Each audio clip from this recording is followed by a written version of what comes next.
Yes, ladies and gentlemen, welcome to Egal Talks Football, and we're back again today. We got a special guest, Ben Jacobs, on the show. He's going to be joining us right now. Before you go anywhere, make sure you hit that like button, hit that subscribe button, and let's get the show started. Bang.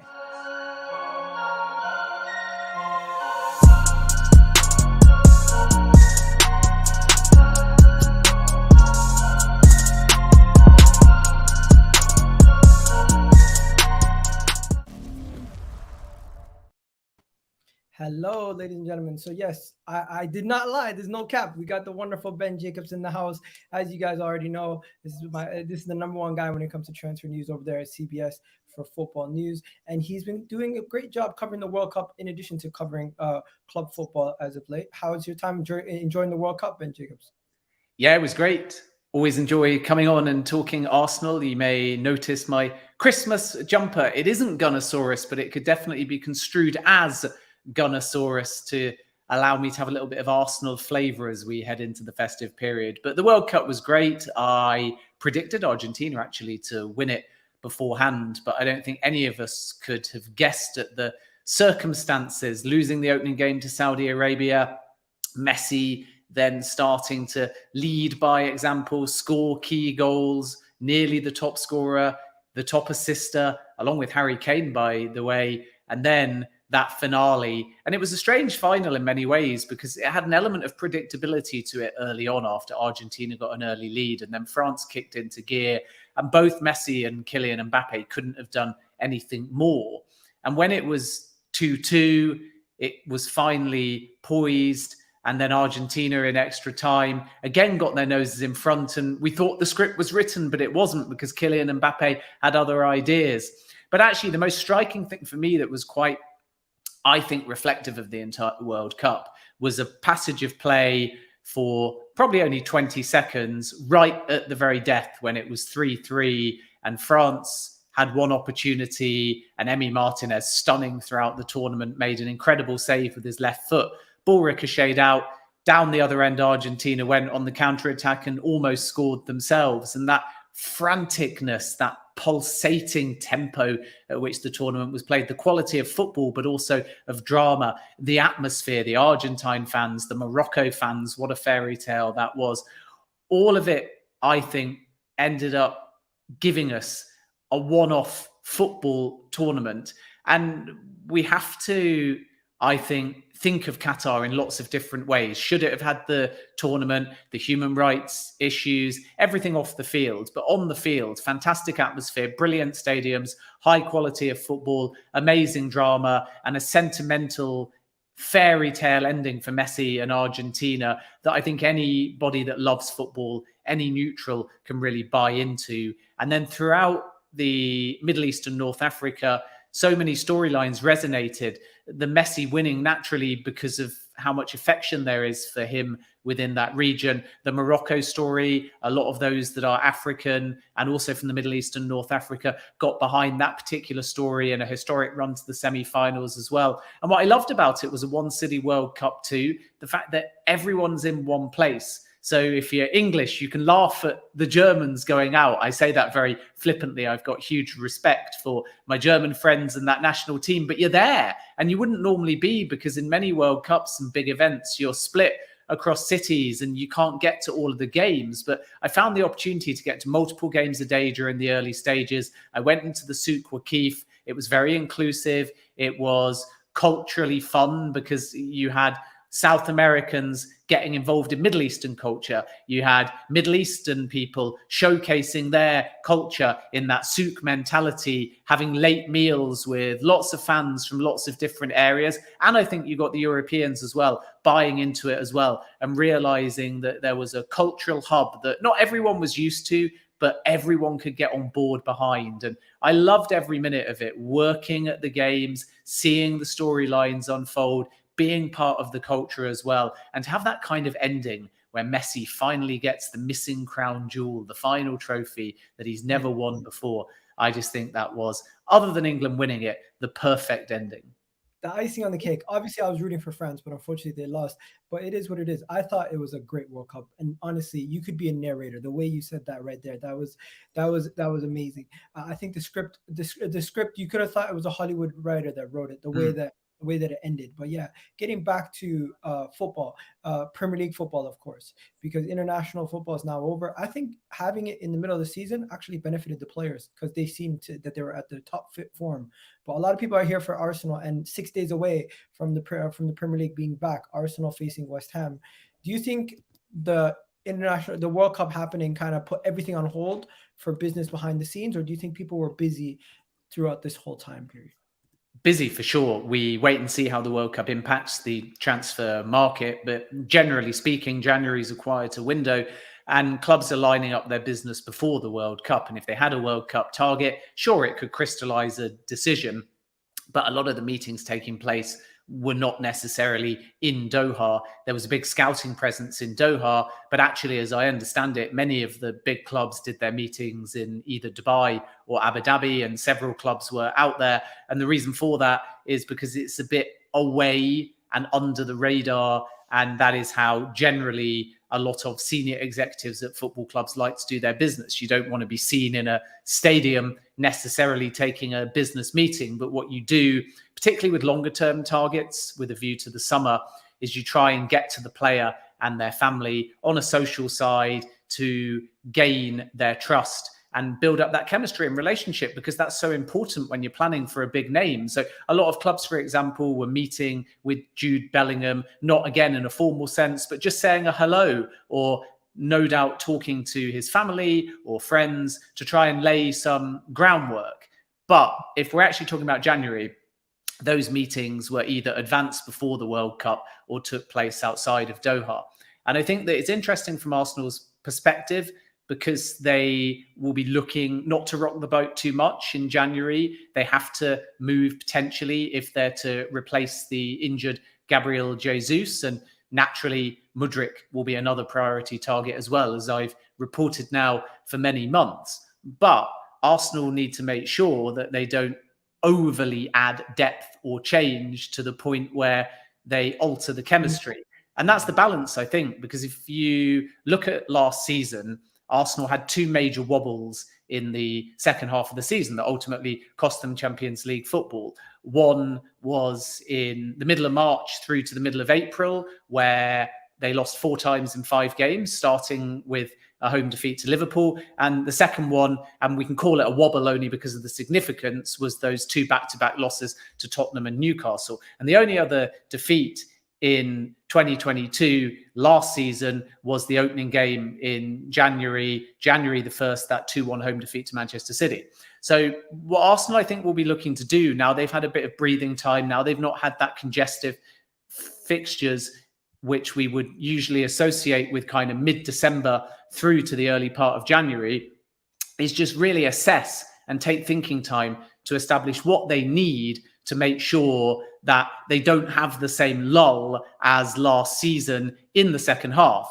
And I think what's different is that whereas last season it cost them Champions League football, this season that little wobble might cost them the title. I believe Arsenal fans might be more pessimistic than me that Champions League football is going to be locked in.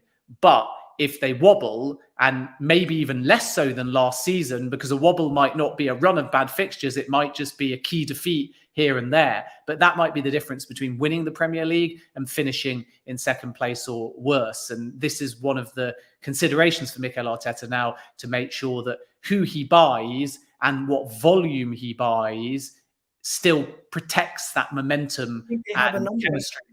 Do you think they have a number in their head, Ben? Do you think they have a number of how many players we're going to sign in the window? And not only a number, but do you think they're looking at positions like a DM? Do you think they're looking at positions that some fans might be talking about? Because I know the DM position has been something that's been spoken about a lot. And I just want to know, do you think there's midfield depth that they're going to look at?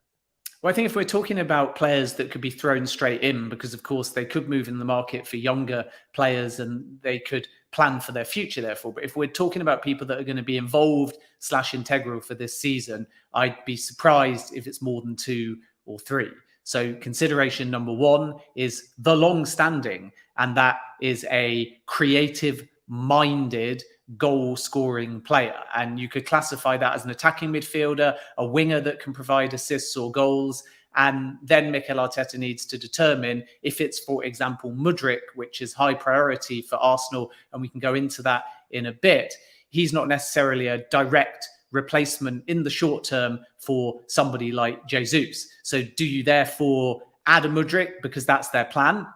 So that's a giveaway for the type of player that Arsenal would be looking for in January. And then do you decide to buy more of an out-and-out forward because of the situation with Gabriel Jesus? And I think that Mikel Arteta may feel that that's a necessity to find more of a short-term player in order to cover the, not just goals, because Jesus went off the boil a bit towards the back end before the World Cup, but still contributing with assists and still ultimately in that forward line.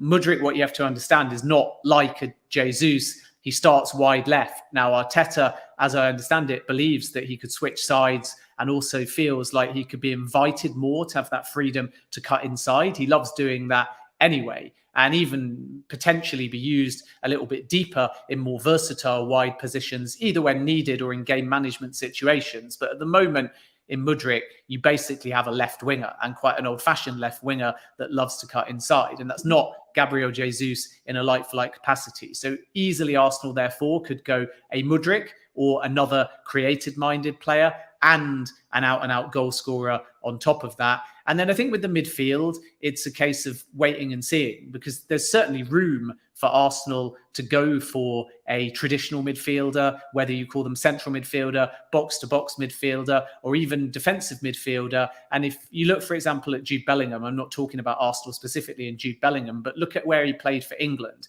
Some games he was in that 2 and it was deeper, and other games when it was Rice Henderson, he was able to go further forwards. And there's plenty of midfielders in the market like that we might construe as more defensive minded or more attack minded, but Arsenal in their scouting will see them as much more versatile, to the point where they can actually do a bit of both. And if they can find that kind of player, explosive box to box, can contribute in an attacking sense, but also has that discipline if needed to play a bit deeper, that could be the kind of signing too.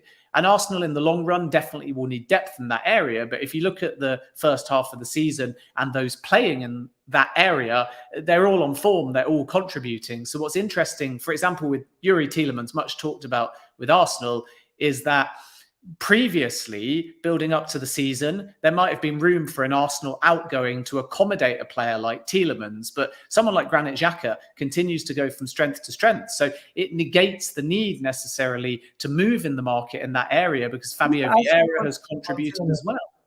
I need to ask you a question about Tielemans, but before we do that, people in the chat, hit that like button, hit that subscribe button. Big up to Elmatis for the comment. He's saying send link for the next Arsenal discussion. 100%. I will be sending the link for the next Arsenal discussion. That'll be either Wednesday night or Thursday night on the channel. Please do subscribe and hit that like button if you guys are new. And also, Ben, when it comes to the Tielemans topic, is there some rumors that Leicester are patiently waiting for Arsenal to make a move in January? Because I've been hearing rumors about that, specifically when it comes to Tielemans. Well, Youri Tielemans' situation genuinely hasn't moved, and people are constantly asking why a transfer never happened over the summer, first and foremost, and then after that, is there a possibility naturally of Arsenal coming in and moving again? So starting with the summer, the first thing to say is Tielemans wasn't like a Wesley Fofana. He wasn't throwing his toys out the pram. He wasn't refusing to play. And it was notable that Brendan Rodgers handed him the captain's armband to kind of showcase that there is still a relationship between Tielemans and Leicester, and nothing has broken down between Brendan Rodgers and Youri Tielemans. But the whole summer saga was around whether Arsenal, through intermediaries for large parts of it, were going to agree a fee with Leicester. And Leicester were constantly hoping for a minimum of about 30 million, but even potentially with the add-ons extending up to 35 million. And that was deemed to be too high by Arsenal. And the other thing with Tielemans and Arsenal is that what you don't do during a summer window, and I'm not sure that every fan quite appreciates this, is start by rushing to bring in absolutely everyone that's on your list. So as soon as Arsenal signed Vieira, Arteta was always going to look in the early part of pre-season and the season as to what he had. And the determination was basically made that at the value on offer, even though Tielemans wanted Arsenal, even though they put in all the legwork, even though the personal terms were verbally in place and talks had started dating back almost a year. So Arsenal had lined up their ducks on Tielemans if they wanted to move, but it just wasn't value. And in addition to that, things change, particularly the dynamic within the Arsenal squad. And he was no longer a player that Arsenal thought was warranted or needed towards the end of the window. And that, again, is why you wait. If they'd have just said, Tielemans is available, let's get him now. Vieira is available, let's get him now. You can actually end up having too big a squad and the wrong balance. And that's why a manager, knowing that the player wanted the move, was prepared to wait. Now the situation is that Youri Tielemans doesn't desperately want to sign a new deal at Leicester. He wants to wait and explore his options. So if someone comes in January, Leicester are in a position where they can still get decent enough money, acceptable money, given as well what they paid for him. And that's Leicester's position, really. Certainly last summer, they wanted to try and break even from Tielemans. They're not going to be able to do that now, but they may decide that some money is better than no money. Otherwise, it's a case of losing him on a free. So Arsenal are in a great position in the sense they can play the long game. They've got Tielemans buy-in and they can wait and get him on a free if they don't choose to move in January. But my sense is that at the moment, they still haven't overly decided what approach they want to make. And remember, it wasn't just Tielemans. Arsenal were also looking at Danilo as well for large parts of last summer. But I think they're moving in other directions now. So Youri Tielemans, I still believe, is firmly on Arsenal's radar. And I also think that they will now be in a stronger position with Leicester because they can do two things. They can leverage the fact that they believe they can get him for free, and they can offer a much lower fee if they want to escalate the situation and move in January. And that's where we stand at the moment. And it needs a little bit more time because he's obviously been away at the World Cup. Leicester haven't had the opportunity to talk to Tielemans. But what we're seeing at Leicester in the first half of the season is a much happier player, a goal-scoring player. He's scored a couple of worldies this season. He nearly got a great long-range effort against Manchester City as well. But if you look at the goal against Wolves and the goal against Everton, stunning technique. He's looking fit. He's looking explosive. And therefore, it's only good news from Arsenal's perspective because it's exactly what they need in their squad. So let's see now whether they return and move and can agree any kind of fee with Leicester. But again, remains on the radar, remains very possible, and in a stronger negotiating position now with Leicester than a few months back. Let me ask you this. That's amazing news on the Tielemans thing. It looks like Danilo is probably not going to happen at this point because Arsenal's not really moving on that too much. And I'm hearing Monaco and other clubs that might be interested in him also. So we could see him in Europe at other clubs. Guys, we currently have 180 of you guys in the chat, only 51 likes. Please do hit that like button. It helps the channel out a lot. And if you want to submit a super chat, we can answer your questions through that. Everyone's asking about a center forward. I have over 10 or 8 people asking about that center forward position, and they're throwing out many different names. We've heard of so many different potential Gabriel Jesus replacements or alternatives, just to name a few. In Gakpo, as you've said, Mykhaylo Mudryk. We've even heard about Cristiano Ronaldo. We've heard about Matheus Cunha, who it looks like he's going to be going to Wolves. We've heard about Memphis Depay, Zaha. We've even heard about Ferran Torres rumors. Quick little one moment. Obviously, a player gets a hat-trick in the World Cup. Next day, they're linked to Arsenal and Gonzalo Ramos. It's just, I'm asking you, do you think Arsenal would actually spend big in that center forward position? Or it's kind of like if an opportunity arises? And also, we can never forget that name that continues to be linked to Arsenal.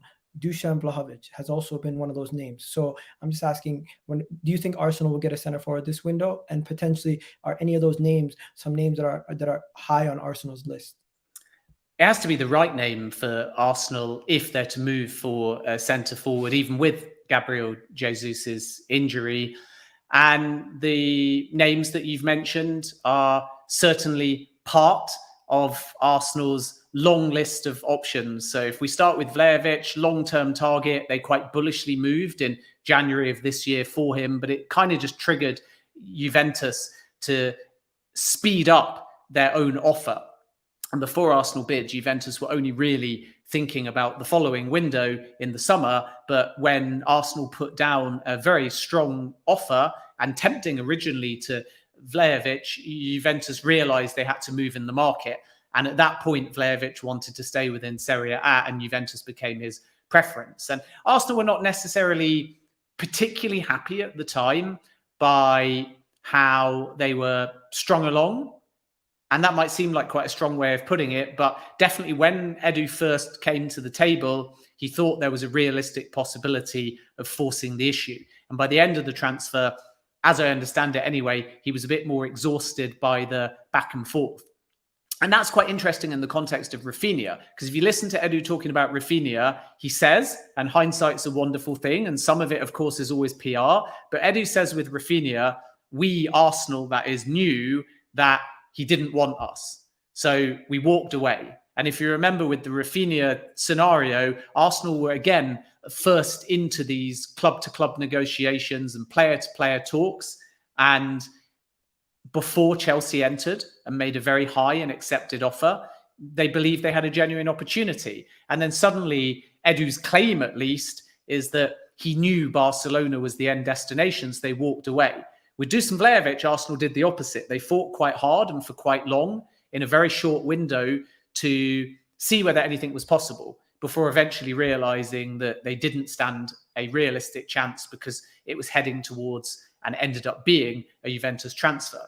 So Arsenal, I think, if they return for Vlahovic, will be very cautious and they'll need a categorical yes at the player side before they escalate anything with Juventus. And the other thing with Vlahovic is, although there's 100% opportunity for him to go in 2023, January is far less likely than the summer, as I understand it. I mean, he's only been at the club a year, but that relationship with Allegri, that day-to-day love for how the training takes place, the lack of potentially Champions League football next season, and the overall uncertainty around Juventus's new board and financial situation. They're under investigation from a Turin prosecutor for alleged financial malpractice. All of that adds up towards allowing for the opportunity for a move. But I do sense that for suitors interested, and Chelsea are there too, it will be summer, not January. The other thing Arsenal have to be aware of is that Vlahovic now has a groin injury and has had persistent groin injury problems. So that's another thing that they're going to have to understand. And then, of course, Arsenal are also in the mix potentially for Joao Felix. And they're certainly not as far advanced as others, but Joao Felix for the right price is going to be available. We know that he's not happy playing at Atleti and under Diego Simeone, and he's not showcasing his best form. And if you look at how he plays and performs for country versus club, you can quite clearly see that if he's given a bit more freedom and if he's under the right system, he could really thrive. So that's a name to watch. And all Arsenal have really done is made some inquiries at the player end, along with a range of other suitors. But PSG is still seen at this stage as a more likely destination than Arsenal. And it remains to be seen whether they're prepared to dig deep into their pockets, because Atleti are clear. Just because the player wants out, there's no cut price deal. It's a 90 to 100 million pound transfer all in as a kind of minimum ballpark. And some of this is gamesmanship, because Atleti are not going to say, actually, we'll sell him for 10 million less. They're always going to ask for the biggest possible amount. But that's just worth bearing in mind, that you don't get Joao Felix cheap. There's more cost-effective options on the market. And then, as you've already said, with Cunha, he's off to Wolves, as I understand it anyway. Leeds were also chasing that player. Another person that has kind of broken through internationally, but domestically isn't particularly happy at Atleti and actually doesn't have a goal in 17 appearances in all competitions. So never really felt like the right fit for Arsenal in the short term anyway. Perhaps better off letting him go to another Premier League club, seeing how he does, tracking him and working out whether in a future window it's a viable possibility. But Arsenal need goals because of the Jesus injury, and he's not the solution for Arsenal. Do you think Arteta would ever because there are a couple names, Ben, that I just feel like aren't even worth asking about, because I feel like some of them might not have any credibility or legs behind it. But the Ronaldo rumors keep circling around. Do you think there's anything from Arsenal's end that they would even go that way? Sorry, you just cut out there. Repeat that question. Oh, Ronaldo. Do you think is there any truth behind Arsenal potentially going for Ronaldo? Because I know there's always been like, oh, Piers Morgan's been throwing it around, but besides that, I never actually heard any validity behind that. No, I mean, Arsenal have never looked at Ronaldo, considered him not a player that Mikel Arteta wants, not within their strategy, because of all kinds of different factors. A completely different situation if he was to have come on the market a few years back, and Arsenal were where they are now. But ultimately, Ronaldo has shown with 3 different managers the circus that he brings, and huge respect for his glittering career and his talent. But he's essentially, by doing the interview with Piers Morgan, aired his dirty laundry and shown that he didn't have a lack of really any narcissism.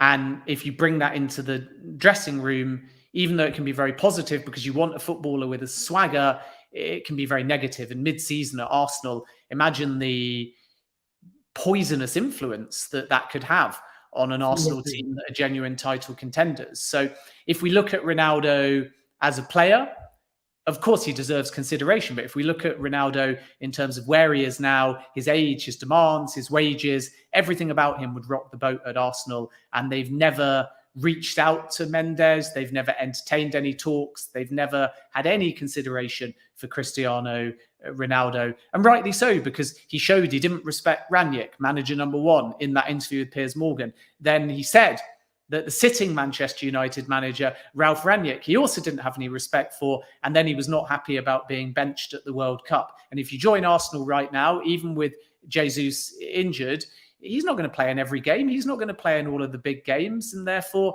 once again, he'll be on the bench and he'll be unhappy. And Ronaldo, whatever he says, whatever he thinks, however he pictures himself through his agent Mendes, quite clearly can't handle being benched.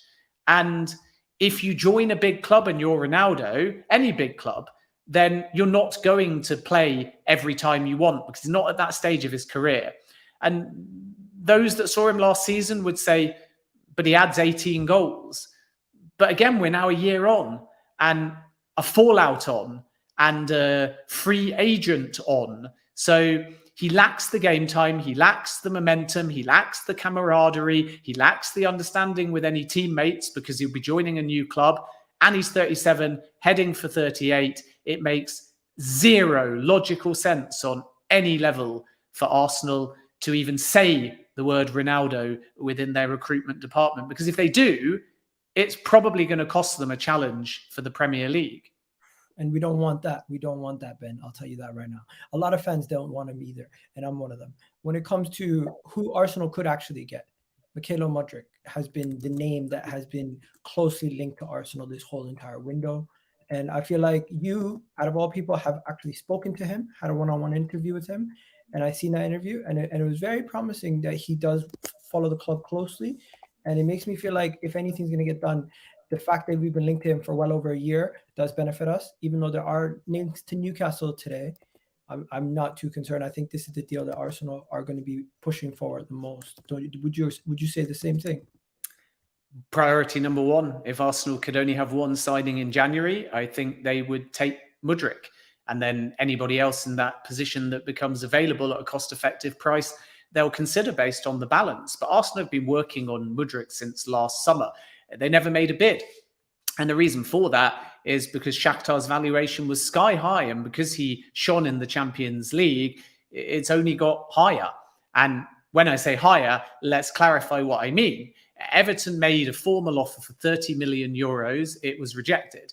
Shakhtar now want a minimum of 60 million euros. So in just 2 months, the price has doubled from what Everton offered to what they want now. The price hasn't doubled in the sense that Shakhtar have doubled it, because when they rejected the 30 million from Everton, they wanted about 45 million euros. So suddenly the price has gone up by another 15 million euros. And publicly, as you'd expect them to, they're comparing Mudryk in terms of market value to the Grealish sale, and they're saying they want 100 million euros. They won't sell Mudryk for 100 million euros. And were they to find a buyer at that price, it will not be Arsenal Football Club.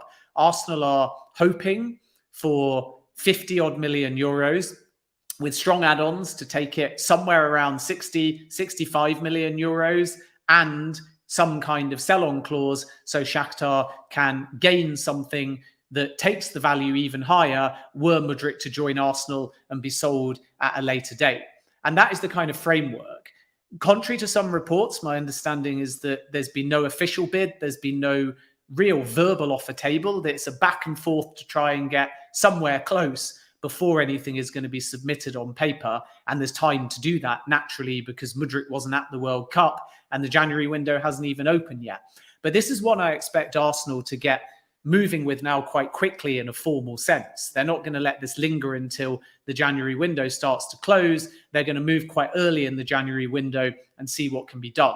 And Mudryk told me exclusively and directly and on record probably 3 months ago now that he couldn't say no to Arsenal. And he's since repeated that claim to a number of other outlets. But I believe when I spoke to him, I was the first to put that out there, that he wants Arsenal. And we know that other clubs have circled in the past, including Bayer Leverkusen, who almost signed him, but are not now actively in any negotiation. Brentford held talks. Mudryk spoke directly to Thomas Frank. Again, they're not currently in the conversation. And let's wait and see whether Everton return. But after their 30 million euros offer was rejected, they didn't come back with anything more. So if it's a minimum of 60 now, from their perspective, they've got to bid double. And I'm just not sure that they're going to do that. And they're not front runners anymore because a club of Arsenal's level and quality and in all likelihood Champions League football for next season have entered the fray. And then you've got to bear in mind that for Mudryk, he loves Shakhtar. He loves the culture. He loves his teammates. He feels very comfortable there. So Zinchenko is going to play a very key role. And his wife as well, who's a broadcaster and has also done an interview. Those two are speaking to Mudryk. And this is the pitch. It's not just about Arsenal. It's not just about Arteta. It's not just about the football. It's not just about Champions League football. It's about who's going to look after you at the club. Where are you going to live? What's the culture like? He speaks English, as you will have heard in the interview, but he's looking to become even more fluent in that. So it's all these kind of things about how is he going to settle at Arsenal if he joins and hits the ground running. So the situation really is Mudryk wants Arsenal. Arsenal want Mudryk. Can they agree a fee with Shakhtar? That sounds amazing. And the way you put it, it almost sounds like if he had a choice between Arsenal and any other club, he'd pretty much pick Arsenal if everything is favorable for him. Now, that's amazing. That's honestly, I'm excited to see if we can get it done. Hopefully we can. Hopefully by the end of January, he's an Arsenal player. Now, there are some other rumors that are going around. Before we get into the contracts, have you heard anything about Evan Ndicka? Because the Frankfurt defender has been reported that he has already agreed a pre-agreement, and then his people have said now that they haven't agreed a pre-agreement. I just want to know if you have any information on Evan Ndicka's status, and if he has any pre-agreement with Arsenal at this moment in time. So Evan Nketiah has again been on Arsenal's radar for quite some time. Why? Because he fits the profile that Edu is looking for. And we know too that centre-back in terms of depth is an area that Arsenal have been quite keen on. Plays for France under-21s, 6'4", so good height, strong, physical, tenacious, a developing sense of position, but you can definitely see the maturity and the way he works in a back line starting to, I think, suggest that this can be a smart move for Arsenal and also somebody that can come into the fore for the French national team as well. So all the signs point towards a player that can make that transition to Premier League football, but by the same token, there's still some work to be done on the development. And what I think is interesting is that he came through the academy at Auxerre, excellent academy. A lot of clubs look to France and how they develop their youngsters to unearth talent. So he's got good sort of foundations, But my understanding at the moment is that a new deal is not off the table with the Bundesliga side where he currently plays. So Arsenal are interested. That's true. And pre-agreements will always be denied. That's the other thing that should be stated. So Christopher Nkunku has joined Chelsea from Leipzig and has signed not just a pre-agreement, but a deal. But Leipzig still deny there is even a pre-agreement in place. Why? Because he's still their player. And that is going to be the case here as well with Frankfurt. And he's been at Frankfurt since 2018, so he enjoys it there. He's had regular game time there. So we're going to have to wait and see how this one develops. But my understanding is that there is nothing binding between Evan Ndicka and Arsenal at this point. And that may be contrary to some reports, but to clarify once again, even if there was a pre-agreement, and my understanding is at this stage, there is nothing binding, there is nothing formal, but even if there is a pre-agreement, usually that's on personal terms and is still non-binding, is still non-exclusive. And the Eintracht Frankfurt perspective remains that if they possibly can, they would like him to sign a new deal. So we're at a classic, I think, pre-January situation where any interest will be used as leverage at the player's side. And it may be genuine, but it is in the interests of player and agent to fuel counter offers to allow them the best possible leverage when talking to their current club. So now it will probably need a week or two to determine, one, whether he will sign a new deal, and then two, Arsenal will have a better understanding of the situation and if it is worth them and if it is viable for them to move. So this notion of a pre-agreement, I know kind of blew up maybe a week or so ago and has kind of been bubbling ever since. But all I really know on that situation, I haven't made too many inquiries in the last 48 hours due to the World Cup final and traveling back. But at the Frankfurt end, they are still not ruling out a new deal being signed. Ooh, interesting.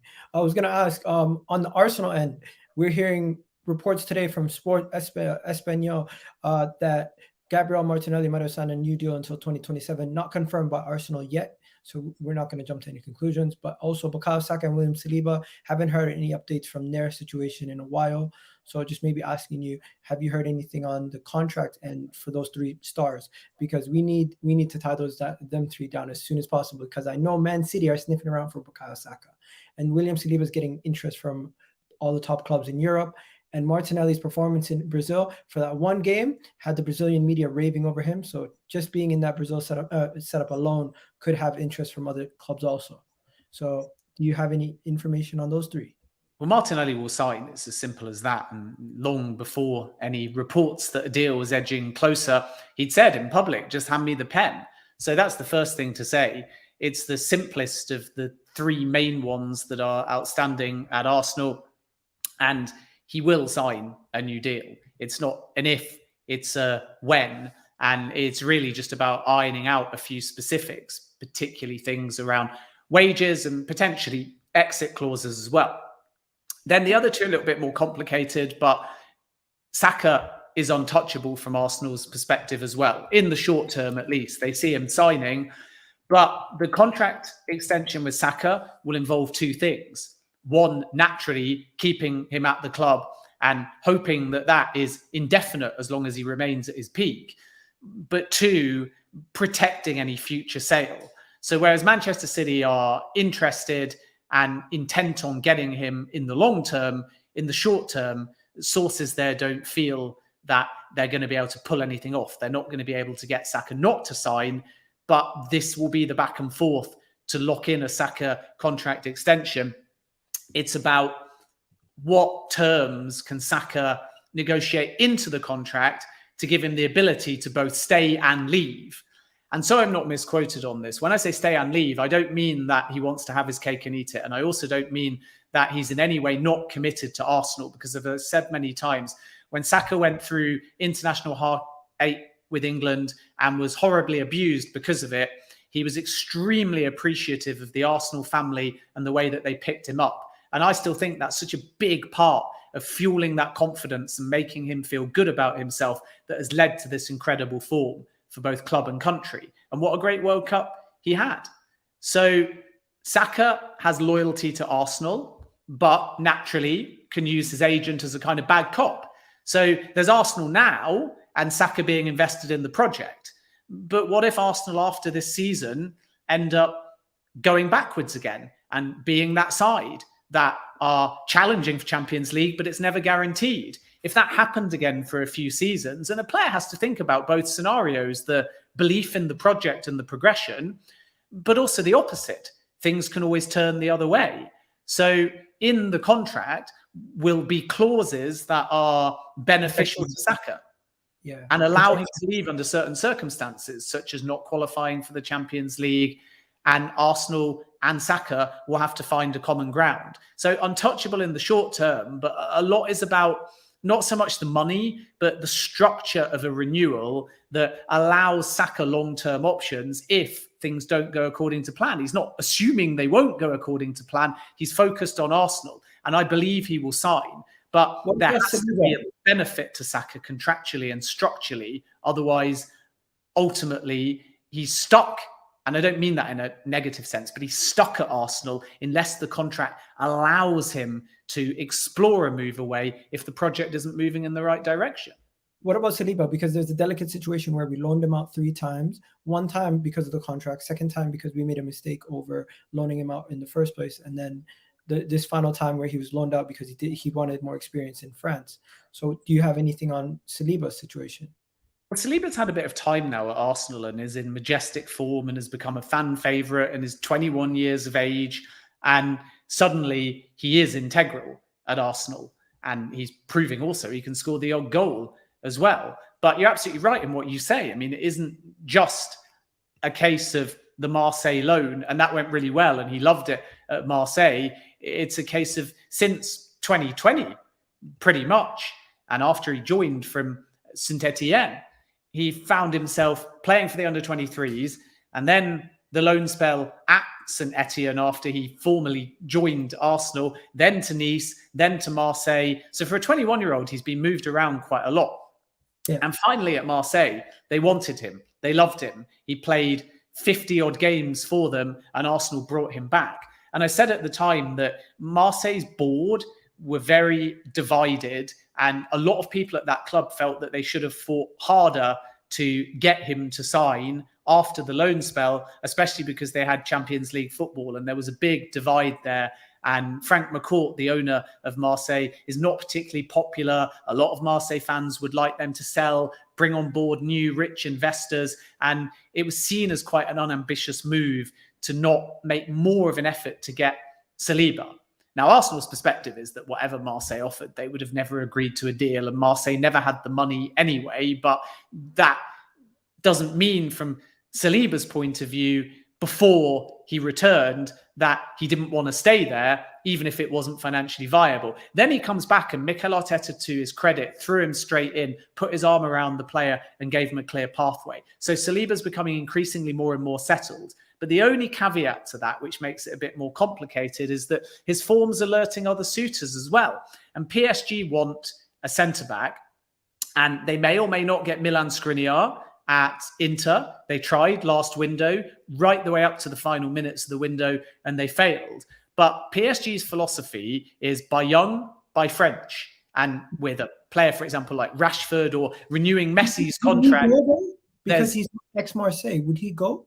I think he would go, absolutely. I mean, he's ex-Marseille, but he is also ex-Nice and also ex-Saint Etienne, and he's also a French national team player. So you can argue it a lot of ways.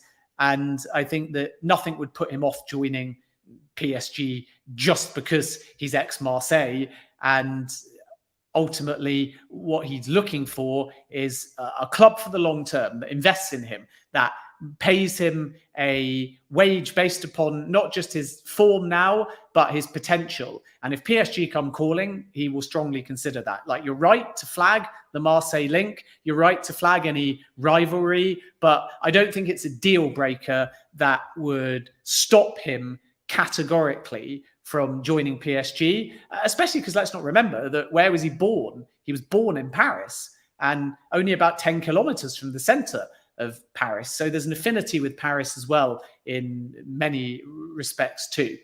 But the key consideration with all of this, and actually one thing that I would add in all of this is that when Saliba first started playing football at the age of 6, guess who his first coach was? The father of Kylian Mbappe, also at PSG. So there's a few little narratives and links bubbling here. They don't actually know each other brilliantly well. They didn't keep in touch to the point where there'd be any influence between Mbappe and Saliba. But it is kind of interesting that Mbappe has more control at PSG over transfers. And if he does have a relationship with Saliba, and they're bound to over time because of the French national team connections, then that might be a factor as well. But again, Arsenal are confident of getting him to renew. Arsenal are confident that eventually he will sign, but it's the most complicated of the three because Saliba wants quite big money and Arsenal perhaps don't want to rock their wage bill or set a precedent of over elevating him at this point, especially not half a season in. So I do expect, actually, as I've said many times, all 3 renewals to happen. But the biggest question mark is over Saliba in terms of time and energy because there are other suitors circling. Okay, so you do expect all 3 to happen, but of course there's more to it than just that. And just before we finish off, there was a couple names that were floating about. Let me know if any of them, if you have any information on them. Obviously, Milinković-Savić has been linked a lot. Benacer has been linked a lot. Mac Allister, Muse, and they're all midfielders, coincidentally. There are some names that have been floating about. I know we've spoken about Milinković-Savić last time you were on. Has anything changed with these midfielders? And when it comes to Mac Allister, I don't know. Maybe it's just a World Cup Argentina thing, but he's definitely a quality player. I don't know if you have any information on any of those players. Mac Allister is a brilliant player, and what a World Cup he had as well. Only 23 years of age, really come to the fore. And Brighton are going to have a challenge, I think, now in terms of hanging on to him. And what we saw really was last season him break through. So people will be talking about the World Cup, but last season he played in a career high amount of games in all competitions and scored 5 goals. He's already matched that tally this season for Brighton with 5 Premier League goals in just 14 games. So this has been bubbling for a while. And then add to the fact that De Zerbi has replaced Graham Potter. So there's not quite the same loyalty or affinity between manager and player as there was when Graham Potter was at the football club. So Chelsea, of course, are going to be linked with Mac Allister, and that is normal. But they're also linked with Caicedo as well. And, you know, sometimes these links are just because the manager used to be there rather than any significant substance to it. And Arsenal, again, have looked at Mac Allister because he ticks that box of being now anyway, and based on last season, to a goal-scoring midfielder with a lot of energy, with a high tempo, a direct passer, isn't afraid to go in for a tackle, and has got good vision and awareness. But also the other thing I really like about him that gets a bit unsung is his movement off the ball, particularly defensively when Brighton and Argentina fell into shape off the ball. His movement and awareness was excellent in midfield, and that might well make him somebody that Arsenal feel is a good fit. But from Brighton's point of view, they're very bullish. They're very dismissive of the situation. Paul Barber has said openly on record, including after the World Cup win, that Mac Allister isn't going to be sold for at least a couple of years. And the difference with other targets, which makes a January move almost impossible, is that he's under contract until June 2025. And Brighton have also got the option of extending that contract into 2026 by an extra year as well. So these links are going to be normal, but Brighton have brought in a ton of money. They sold Mark Cucurella for over 60 million. They sold Basuma for 25 million. They got rid of Neil Maupay for, I think it was 15 million, and all last summer. And then let's not forget the Ben White transfer. If we go back a bit further, that was about 50 million as well. Dan Burn went to Newcastle for might be sold 13 million. Trossard Trossard might be gone soon too. You never know. Yeah, Trossard's being offered around. I mean, his agent is fueling a lot of false interest, including with Arsenal and including with Liverpool. But my understanding is neither club are interested in Trossard, but Trossard would like a move. And that might be something that Chelsea go for, because they would like something that they can just grab with proven Premier League form and experience. There's no doubt that the agent wants Trossard and the player is open to a big move. So this is the kind of thing later in the window with Arsenal potentially, but I don't think there's too much substance to it. And with Chelsea, clubs might have that on the back burner as an option. And if they don't get other targets, they might revisit it. So we're going to have to wait and see. But the point is, Brighton are under no obligation financially to sell, no obligation contractually with Mac Allister to sell. So I think that one for now is a bit of a non-starter. But to get a player like that, especially if his development continues and off the back of the World Cup, I should say, clubs are going to have to start planning now. And that's the part, as with Bellingham, as with Declan Rice, and now with a player like Mac Allister, if you want that player, you have to start window planning now with a view to either January or the summer of 2024. Do you think Arsenal are in the race for any of those players, any of those caliber of players, or you think we're still going for players that are more on the come up and are lesser prices still? Because Mac Allister's price will be interchangeable at this point by the time he becomes available. I was referring to Declan Rice and Jude Bellingham, obviously. I don't think Arsenal are going in that market at this moment in time. Not at this moment in time, no, and certainly not for Jude Bellingham. Liverpool are the front runners. Manchester City are expected to enter the race. Real Madrid are there. Some will tell you Manchester United as well. And then with Declan Rice, there's a variety of clubs. Manchester United are there. Chelsea are there as well. But this is not really a race that Arsenal yet have chosen to enter. But Rice is always an interesting one because his quality's there for all to see.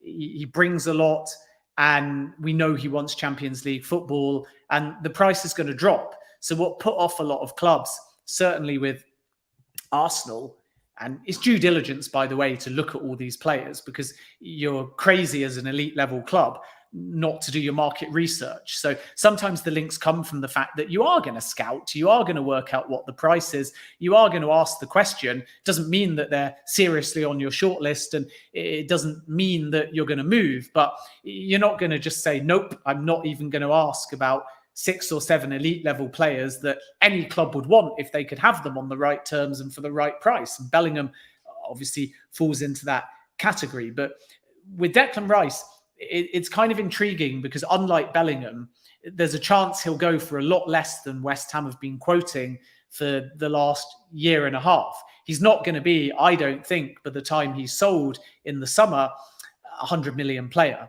And that is what is gathering suitors. And of course, when suitors gather, you can have a bidding war. But by the same token, speaking to sources, for example, at Chelsea, they think they might get Declan Rice for 70 to 75 million. Whereas if you'd have spoken to Chelsea at the beginning of the transfer window on Declan Rice, they'd have told you that West Ham was saying bid 120 million or go away.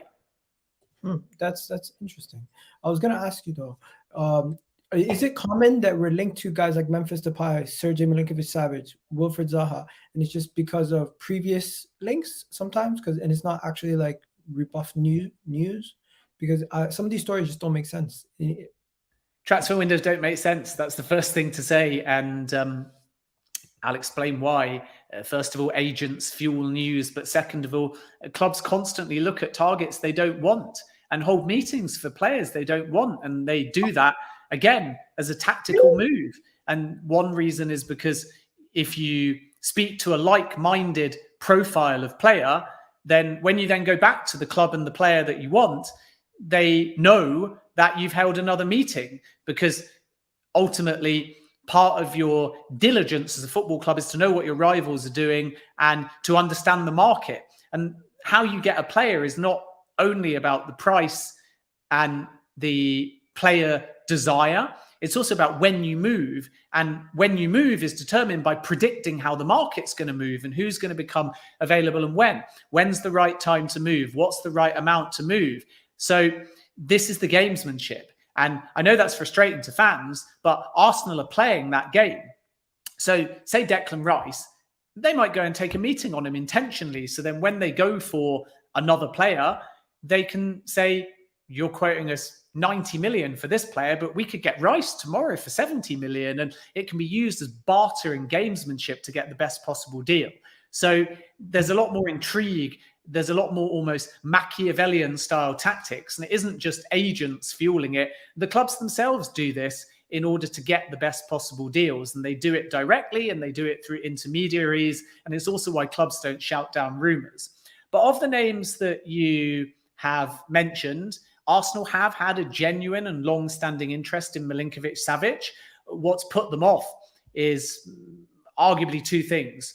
One, the fee that was certainly being quoted last summer. The player was effectively not for sale. And as a result, a very vague and very high fee was being quoted.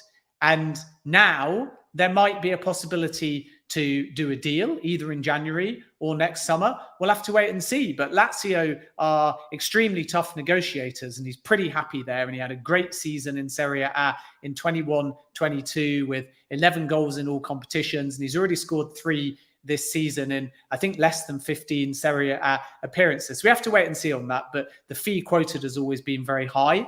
And Zaha's the interesting one for me because he wants that challenge. He wants that Champions League. So there's a few Premier League clubs on red alert there to see whether anything is possible. And maybe not the name that will excite a lot of Arsenal fans because of the age in particular. But there's no denying that even at 30, he scores goals. 6 in 13 this season, 14 last season in the Premier League, 11 the previous season before. So I think that Zaha might be the kind of player late in the window. Again, if clubs don't get their top target or they want something shorter term or they want something a bit more cost effective, they might try their luck. And with Jesus injured, and it's the same for Chelsea with Broja injured, if goals become the necessity and you can move for someone like him in a cost effective way on a shorter term deal and not breaking the balance with wages, it honestly makes a lot of sense. It's only my personal opinion. So it wouldn't remotely surprise me if Zaha makes an exit. And then suddenly you have Manchester United. They've lost Ronaldo.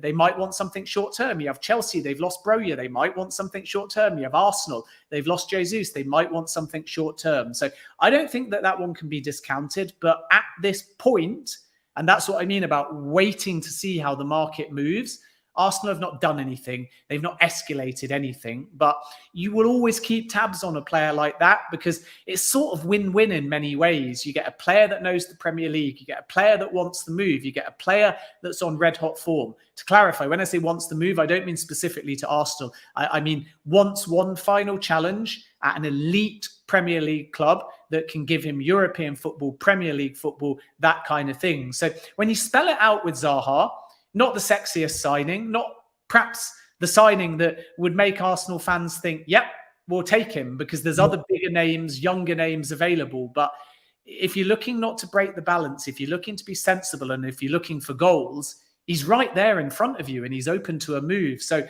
not just for Arsenal, but for a number of clubs, it's one to watch. Yeah, and I'm just going to end it here, Ben. We've gone way over time. I really do appreciate you coming on the channel and giving us your insight. There was a bunch of other questions that people wanted to ask, but obviously it's going to keep you for too long. Thank you for coming on, Ben. Really do appreciate it. Do you have anything that you want to promote before we go? We have over 363 people listening, and they want to hear what you got to say. Just always enjoy engaging with Arsenal fans, and let's hope you have a good window and second half of the season. You can follow me at JacobsBen on Twitter and a brand new TikTok, actually, at Ben David Jacobs. And on that TikTok, it's brand new. So I've not really built any content yet, but there's 2 bits of content up there. And by pure coincidence, they're both Arsenal. So if you want to hear my exclusive interview with Dario Serna, sporting director at Shakhtar, talking about Mudryk, that's up there. And if you want to hear my one-on-one with Mudryk, that is up there as well. So hopefully by the end of the window, there'll be a bit more TikTok content, but please do check that out and give it a follow because there'll be more to come over the coming weeks. And just last up, have a Merry Christmas or Hanukkah or festive period to everyone. We love football. We love talking about football, but more importantly, away from the football, I hope that everyone listening has a relaxing festive period and a happy and a healthy new year. Thank you. And big up to everyone. Hopefully you hit that like button, hit that subscribe button. You enjoyed this video. Go check out Ben Jacobs' Instagram and his Twitter. His link is right there. His name is right there and the link to his Twitter. And I'll make sure I put the link to your TikTok in the video also for anybody watching on the playback. If you've gotten this far in the video and you haven't already hit the like button, make sure you do. Make sure you check out Ben's TikTok and Instagram also, and have yourselves a wonderful, wonderful day. Really do appreciate the time, Ben, and have yourself a happy holiday also. Thanks. All the best.